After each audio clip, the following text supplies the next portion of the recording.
सबसे खतरनाक सूट लाती है निकाल के दूल्हे की बहन।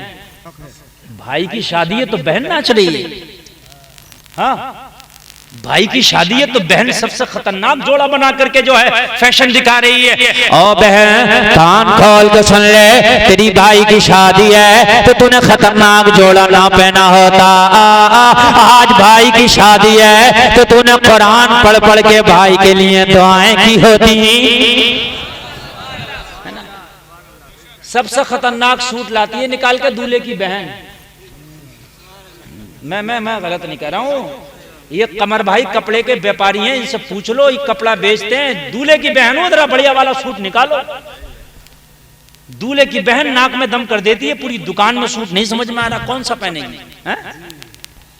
होना तो ये चाहिए था, तो दूल्हे की बहन है, तू कुरान पढ़ती। जमाना कहता है ये कौन लड़की है जो कुरान ही पढ़ रही है। कहते ये दूल्हे की बहन है जो कुरान पढ़ पढ़ के अपने भाई के लिए दुआएं कर रही है। हाय हाय, है ना? मगर सबसे ज्यादा यही अपने आप को सोचती है कि मैं सबसे ज्यादा नंबर मिलना चाहिए। हाय हाय, दूल्हे का भाई भी उस दिन अपने आप से वो कपड़ों में से निकला फिर रहा होता, वो भी कपड़ों के अंदर नहीं होता। दूल्हा का भाई भी, वो भी पता नहीं क्या बनने की सोच रहा है। और मेरे भाई जरा बताओ, तुम दूल्हे के भाई हो, दूल्हे की बहन हो, तुम आज दुआ नहीं कर सकते? तुम आज कुरान नहीं पढ़ सकते? तुम आज गरीबों को खाने नहीं खिला सकते? तुम आज गरीबों को सीने से नहीं लगा सकते? तुम दूल्हे के भाई बहन हो गए तो बेहयाइयां कर रहे हो। और लोगों जरा कान खोल कर सुन लो, मैं आपको बताता हूँ, वो चाहे शादी के नाम पर हो, चाहे ब्याह के नाम पर हो, चाहे मंगनी के नाम पर हो, बेपर्दगियों से अपनी बच्चियों को दूर कर दो। आज फेसबुक, इंस्टाग्राम, ट्विटर और मैं देख व्हाट्सएप पर लड़कियां वीडियो बना बना करके डाल रही हैं, इसलिए कि शोहरत मिल जाए, मकबूलियत मिल जाए। मेरी बहनों, लानत के फौक तुम्हारे गले में डाल दिए जाएंगे, बेइज्जती तुम्हारा मुकद्दर हो जाएगी। इज्जत उसको मिलती है जिसको मदीने वाले मुस्तफा करम कर देते हैं।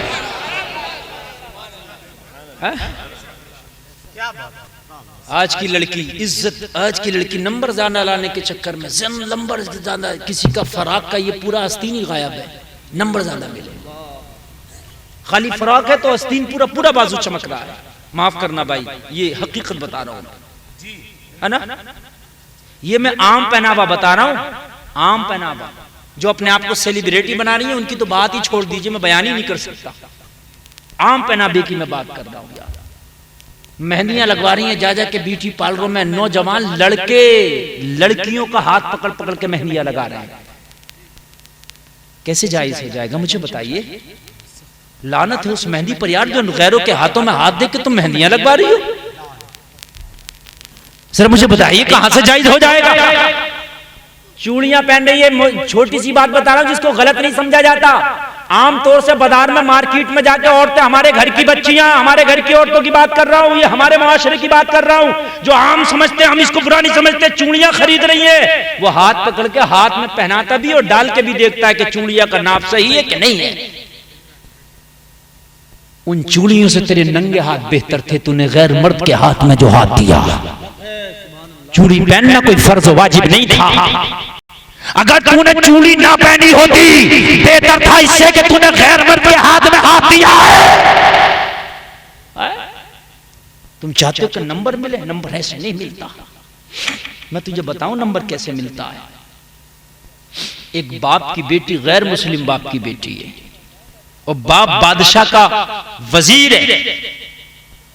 बेटी कलमा पढ़ के मुसलमान हो गई। मेरा जोर से कह दो सुभान अल्लाह। कलमा पढ़ के क्या हो गई? और बाप ने देखा बेटी ने कलमा पढ़ लिया, मुसलमान। और उसका काम क्या था? हर जगह कोई भी काम करे बिस्मिल्लाहिर्रहमानिर्रहीम।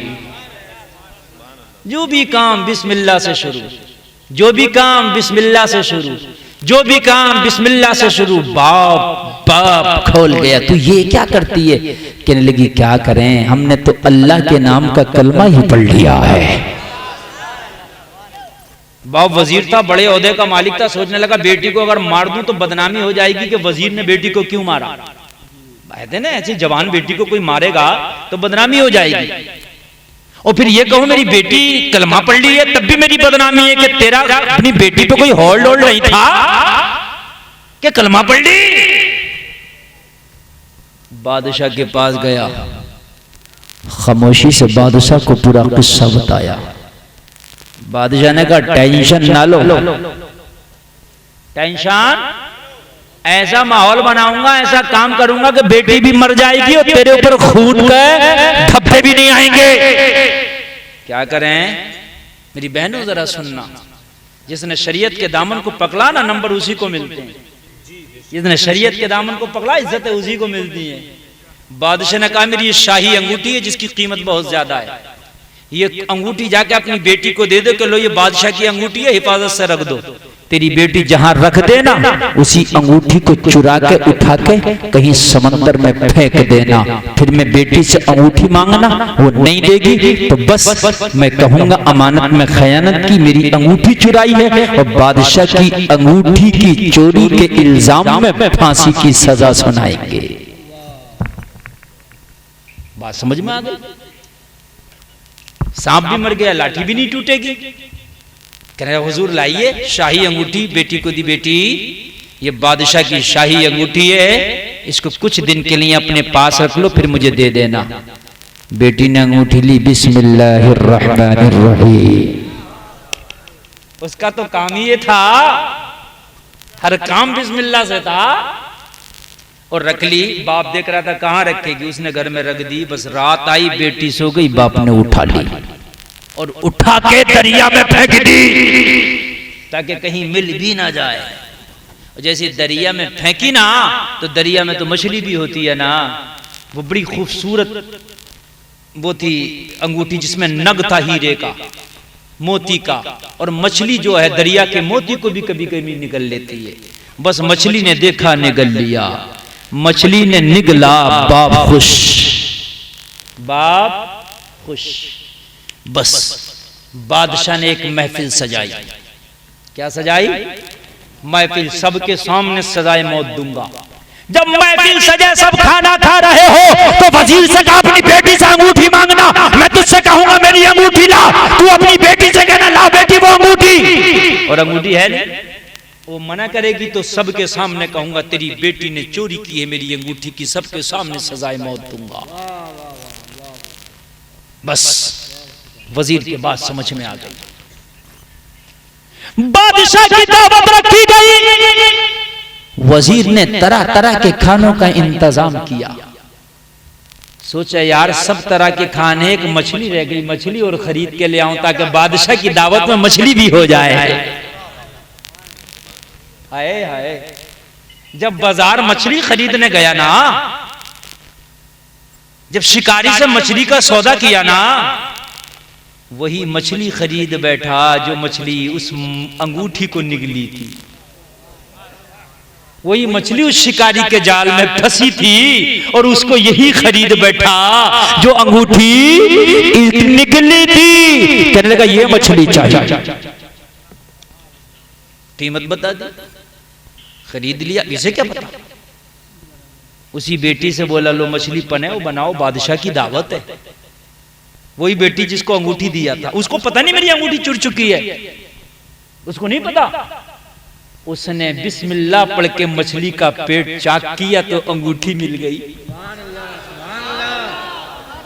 हाय हाय हाय, बिस्मिल्लाह पढ़ोगे तो जाएगी कहां? तेरी किस्मत का कहीं नहीं जा सकता। अल्लाह पे भरोसा तो रख। समंदर में गिरी, दरिया में गिरी यार, अल्लाह अंगूठी मछली से तलाश करा के मछली के जरिए इस तक पहुंचा के बता रहा है कि बन के फानूस जिसकी हिफाजत हवा करे, वो शमा क्या बुझे जिसे रोशन खुदा करे। बहुत अच्छा। और मेरी बंदी तेरे साथ मेरी मदद है, तू परेशान ना होना। इसने देखे तो वही मछली है, वही अंगूठी जो मेरा बाप ला के दिया था। समझ गई मेरा बाप मेरे साथ चाल खेल रहा। बिस्मिल्लाह पढ़ के जेब में रख ली। हाय हाय। और मेरी बहनों कान खोल के सुनो, ये बेहयाइयों के काम छोड़ दो। आ जाओ शरीयत पर, बन जाओ कनीज़े फातिमा।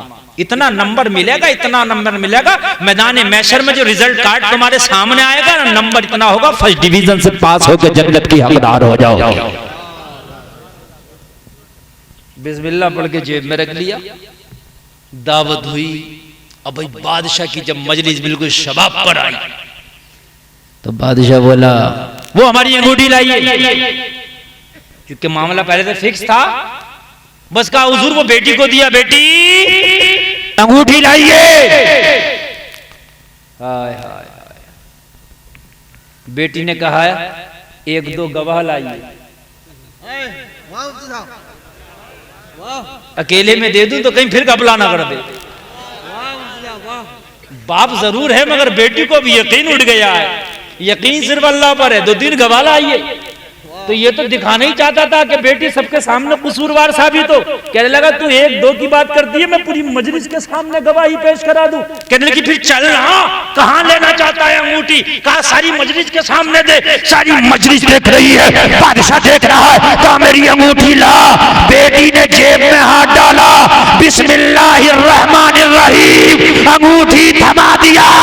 देखा बादशाह की आंखें फटी की फटी रह गई, वजीर की आंखें फटी की फटी रह गई। कहा ये कहां से आई? कहा जिसे अल्लाह रखे उसे कौन चखे। नारे तकबीर, नारे रिसालत, नारे गौसियत, मसलके आला हजरत। वाह वाह वाह, सुभान अल्लाह। तवज्जो फरमाए, तवज्जो फरमाए जरा। अमरे भाई, अल्लाह जब मदद करने पे आ जाए तो फिर कौन तुम्हें बिगाड़ सकता है? अल्लाह अल्लाह। आज हमारी बच्चियों के हालात बड़े बिगड़ चुके हैं,